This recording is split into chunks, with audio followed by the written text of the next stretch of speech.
Assalamualaikum warahmatullahi wabarakatuh.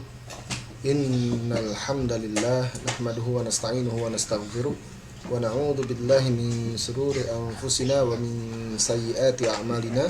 May yahdihillahu fala mudilla lahu wa may yudlilhu fala hadiya lahu. Asyhadu an la ilaha illallah wahdahu la syarika lahu wa asyhadu anna sayyidana wa nabiyyana Muhammadan abduhu wa rasuluhu la nabiyya ba'dah. Allahumma salli salata jalalin wa sallim salama jamalin ala hadrati habibika sayyidina Muhammadin waghshihillahumma binurika kama ghasyatuhu sahabatu tajalliyat fanadhara ila wajhika al-karim bihaqiqatil haqa'iq kallama maulahu al-azim alladhi a'adahu min kulli su'. Allahumma farrij karbana kama wa'adtah amman yujibul mudtarra idza da'ahu wa yakshifu su'a ala alihi wa mawalah amma ba'd. Fa ya ibadallah usikum wa nafsi bi taqwallah faqad fazal muttaqun. Sahabat My Quran dimanapun Anda berada, alhamdulillah segala puji bagi Allah Subhanahu wa taala yang telah mempertemukan kita pada malam hari ini. Maka mudah-mudahan kita semuanya mendapatkan kemuliaan di sisi Allah Subhanahu wa taala. Sahabat My Quran, alhamdulillah kita sekarang atau saat ini memasuki pertemuan yang ke-17, yang artinya kita sudah melewati pembahasan tentang makharijul huruf, dan saat ini kita akan masuk ke pembahasan berikutnya yaitu sifatul huruf ya. Artinya pertemuan ke-17 sampai akhir adalah pembahasan tentang sifatul huruf.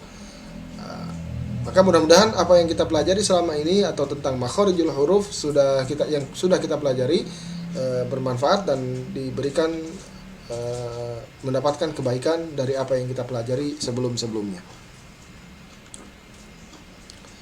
Baik, sahabat My Quran dimanapun Anda berada, alhamdulillah sudah bergabung bersama kami Bapak Rahmat dari Jakarta, waalaikumsalam warahmatullahi wabarakatuh. Kemudian Bapak Rizal As-Siddiqi dari Bandung, waalaikumsalam warahmatullahi wabarakatuh. Kemudian Bapak Imam Hadi, waalaikumsalam warahmatullahi wabarakatuh, dari Depok ya. Dari Depok hadir, ahlan wa sahlan ya. Kemudian Bapak Denis dari Jakarta, waalaikumsalam warahmatullahi wabarakatuh. Kemudian Bapak Rismon dari Sidoarjo, waalaikumsalam warahmatullahi wabarakatuh. Kemudian Bapak Dani Yogaswara dari Semarang, waalaikumsalam warahmatullahi wabarakatuh. Sahabat My Quran dimanapun Anda berada ya, sebelum kita memasuki pembahasan tentang makharijul huruf dan sifatul huruf ini, ada baiknya kita membahas terlebih dahulu pertemuan kemarin ya. Secara umum bacaan sudah bagus ya. Secara umum sudah bagus, hanya poin penting adalah keseimbangan.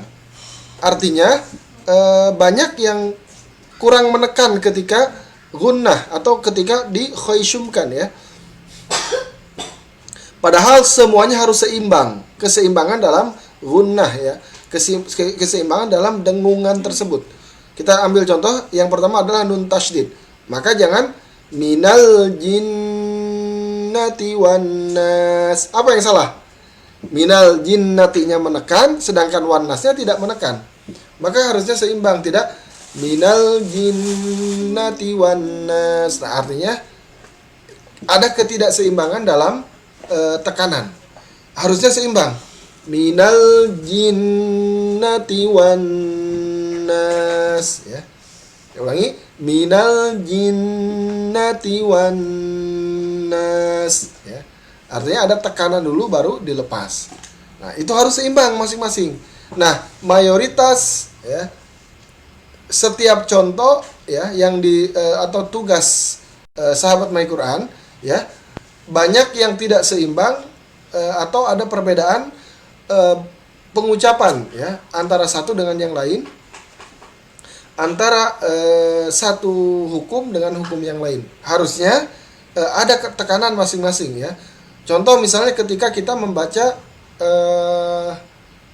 nun tasydid kita dengungkan, tetapi ketika mim tasydid ammayat, nah ini ammayatasaalun, seharusnya masukkan, dikenyangkan di dalam hidung. Ammayatasaalun. Jadi dikenyangkan dulu di dalam hidung, baru kemudian dilepaskan. Nah, Kita lihat, kita mulai dari nun tasydid ya. Sama, semuanya masuk ke hidung ya. Walaupun kita lihat di sini nunnya yang secara pasti adalah nun dan mim saja, tetapi ada beberapa turunan dari hukum tersebut ya. Minal jinnati wan nas. Jadi bukan dibaca minal jinnati wan nas ya. Jadi tidak dilepas, tapi harus jinnati, minal jinnati wan nas. Nah, demikian. Kemudian kita lanjutkan mim tasydid. Sama juga ya. Amma yatasaalun ya. Yatasaalun ini tidak dibaca 2 harokat ya, tapi tidak apa-apa. Ada yang membacanya 2 harokat, tidak dipermasalahkan karena kita belum membahas tentang hukum mad ya, atau mad far'i. Insyaallah pembahasan ini akan dibahas di kelas berikutnya, atau setelah kelas ini selesai, sahabat My Quran bisa melanjutkan ke kelas tajwid. Nah, di situ insyaallah akan dibahas tentang tentang mad tersebut ya. Jadi bacanya bagaimana? Amma yatasaalun, 4 harokat ya. Jadi bukan dibaca yatasaalun, tidak ya. Nah, ini untuk untuk hukum hukum mim tasydid ya. Kemudian kita lanjutkan irkam ma'ana. Ingat, di dalam sini tulisan ini bukan dibaca irkab ma'ana, tetapi irkam ma'ana. Huruf ba-nya dihilangkan, masuk ke dalam huruf mim ya. Masuk ke dalam huruf mim, karena huruf ba dan huruf mim ini satu makhraj. Apa? Syafatain, 2 bibir ya. Karena satu makhraj, maka dimasukkanlah huruf pertama yang sukun ke dalam huruf kedua, dan huruf kedua kemudian menjadi tasydid. Nah, mim tasydid lagi-lagi akan mendengung. Maka dibaca bukan irkab ma'ana, tetapi irkam ma'ana ya. Lagi-lagi harus seimbang, sama dengan minal jinnati. Kemudian ikhfa syafawi, wa ma hum yunsarun ya. Wa ma hum yunsarun, wa ma hum masuk hidung. Tapi posisi nun sudah masuk ke huruf so ya, mau masuk ke huruf so. Wa ma hum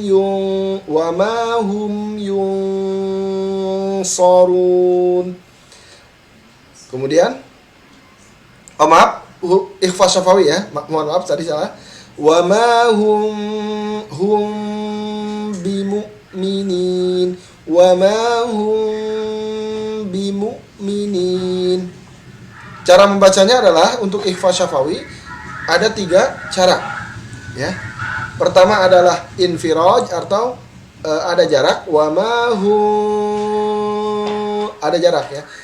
Wa ma hum bimu'minin, ada demikian. Ada juga wa ma hum bimu'min, murni rapat. Ada juga yang ada sedikit jarak, artinya nempel tetapi tidak sempurna. Wa ma hum bimu'minin. Nah, saya termasuk orang yang nempel tapi tidak sempurna. Artinya dalam tempelan ini ada sedikit kertas yang memberikan jarak ke huruf ba ya. Wa ma hum bimu'minin. Kita lanjutkan, kemudian huruf ikhfa ya. Huruf ikhfa ada berapa? Ada 15 ya. Ikhfa hakiki. Walahum yunsarun. Walahum yunsarun ya. Cara membacanya sama, yunsarun ya, ada tekanan dalam pengucapan huruf ikhfa.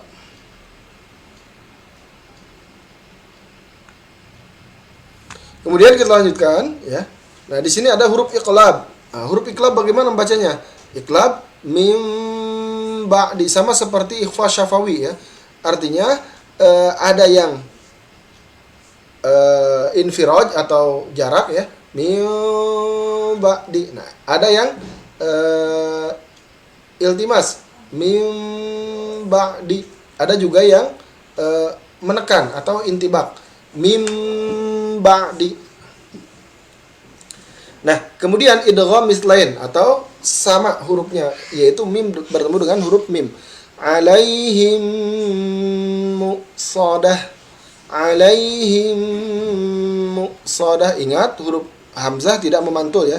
Tidak muqsadah, tapi alaihim muqsadah. Kemudian ala ta'amin. Ingat, nah di sini mayoritas idgham bi gunnah tidak didengungkan tadi ya. Ketika tugas harusnya semuanya didengungkan. Ala ta'amin, miu masuk hidung. Miu wahid. Ala ta'amin, miu ya. Ala ta'amin wahid. Demikian tentang pembahasan tugas ke-16. Mudah-mudahan ada sedikit gambaran ya.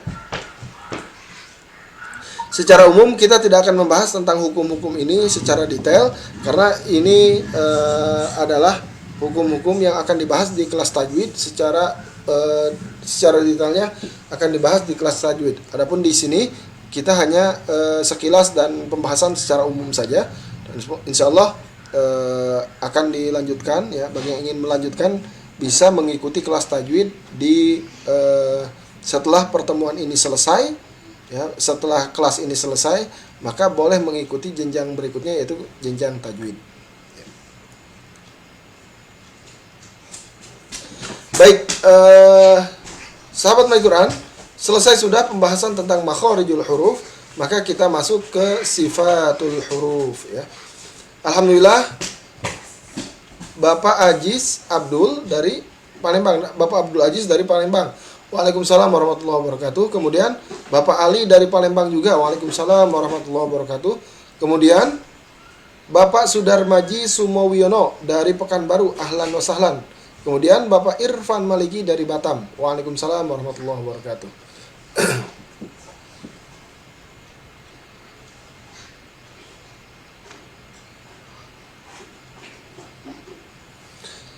Baik, sahabat My Quran dimanapun Anda berada, ya, sifat huruf menurut istilah ialah sifat yang baru datang pada saat huruf itu keluar dari makhrajnya. Misalnya huruf ini hukumnya jelas, huruf ini lunak, huruf ini lepas, huruf ini tertekan dan lain sebagainya. Nah, ini adalah tentang sifatul huruf, dan sebenarnya ketika pembahasan makharijul huruf sudah kita bahas sedikit ya, secara secara singkat oleh saya. Nah, kemudian ada tujuan dari mempelajari sifat huruf ini, oke? Agar huruf yang keluar dari mulut semakin sesuai dengan keaslian huruf-huruf di dalam Al-Quran. Kenapa? Huruf yang sudah tepat makhrajnya belum tentu dapat dipastikan kebenarannya. Contoh misalnya huruf dal ya. Saya baca misalnya seperti ini. Qul huwallahu ahad. Ahad. Ahad. Secara makhraj betul ya. Secara makhraj saya mengucapnya betul. Tetapi secara hukum sifat itu ada yang kurang. Apa yang kurang? Yaitu sifat qalqalah untuk huruf dal. Karena saya sukunkan huruf dalnya. Kalau diharokatkan menjadi ahadun. Tapi karena disukunkan, maka harusnya keluar satu sifat lagi, yaitu sifat qalqalah. Nah, inilah fungsinya, bahwa mendekatkan bacaan kita sesuai dengan Al-Quran ini sangat dianjurkan. Maka tidak semua makhraj sempurna bacaan hurufnya. Masih ada yang perlu diketahui, yaitu sifatul huruf ini. Maka ketika saya tadi membaca Qul huwallahu ahad. Nah, ini ada yang kurang ya, yaitu sifat qalqalah. Maka harusnya Qul huwallahu ahad. Ahad. Jadi tidak ahad. Sudah. Nah, ini berarti hilang satu sifat, yaitu sifat qalqalah. Nah, disinilah fungsi mengetahui sifatul huruf ini.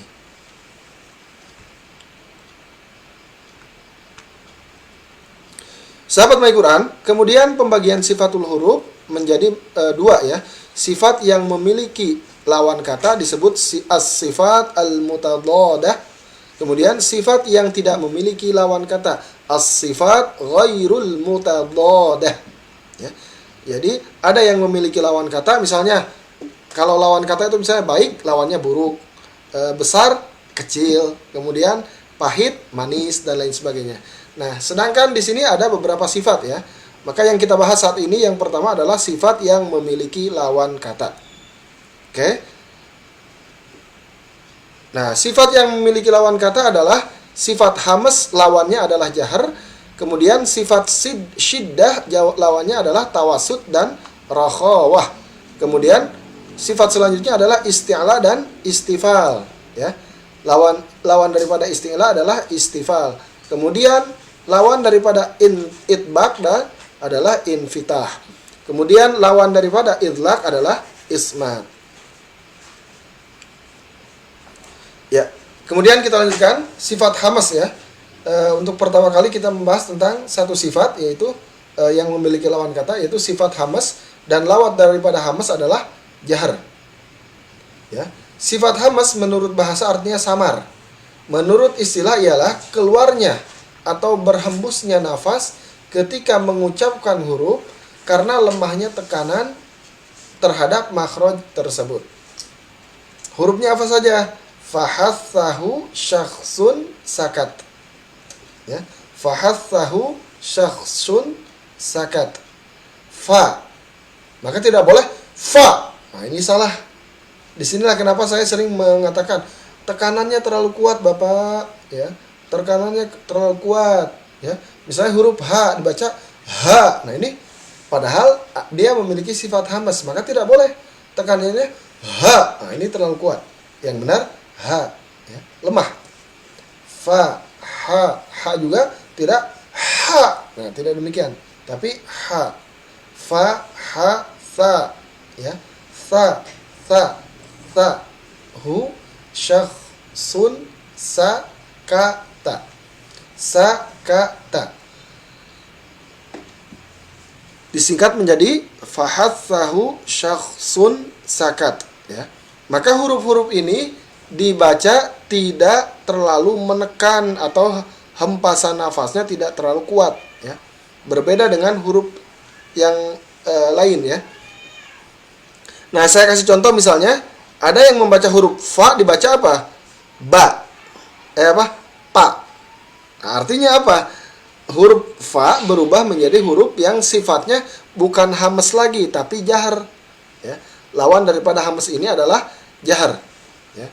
Huruf jahar adalah berkumandang atau lantang atau jelas. Ya. Menurut istilah adalah tertahannya suara ketika mengucapkan huruf. Ya. Karena kuatnya tekanan terhadap makhraj tersebut. Artinya menekan kuat. Ya. Ada tekanan di dalam pengucapan huruf tersebut. Jahar adalah lawan daripada sifat hamas, ya. Maka banyak yang tertukar. Nah, ini mohon maaf antara Jawa dan Sunda nih. Orang Jawa kebanyakan menukar huruf fa asalnya hamas berubah menjadi jahar. Ya, orang Sunda nih. Orang Sunda merubah huruf fa asalnya jahar, asalnya hamas menjadi jahar. Bagaimana? Harusnya dibaca fa menjadi pa. Nah, kemudian ada yang dari Jawa, mohon maaf. Ya, dari Jawa bagaimana? Membaca huruf ba harusnya dibaca jahar, malah dibaca hamas. Bagaimana cara membaca hamasnya? Jadi dibaca bukan ba, bi, bu, ya. Tapi ba, bi, bu. Nah, ini ada hempasan padahal tidak menghempas. Nah, inilah perbedaan antara jahar dan hamas, ya. Jadi jahar itu dia menekan, tertahan ya suaranya, tekanannya kuat sehingga pengucapan huruf tersebut tertahan ya, atau berkumandang atau lantang ya, dilantangkan. Sedangkan hamas dia berhembus, ada hempasan nafas, tekanannya lemah ya. Maka huruf-huruf hamas tidak boleh dijaharkan, huruf-huruf jahar tidak boleh dihamaskan. Maka tidak boleh mengucapkan huruf fa menjadi pa, huruf ba menjadi ba. Demikian sahabat My Quran untuk pertemuan kita malam hari ini. Mudah-mudahan apa yang kita pelajari pada malam hari ini bermanfaat. Mohon maaf atas segala kekurangan. Hadanallahu li wa iyyakum wa barakallahu li wa lakum. Wassalamualaikum warahmatullahi wabarakatuh.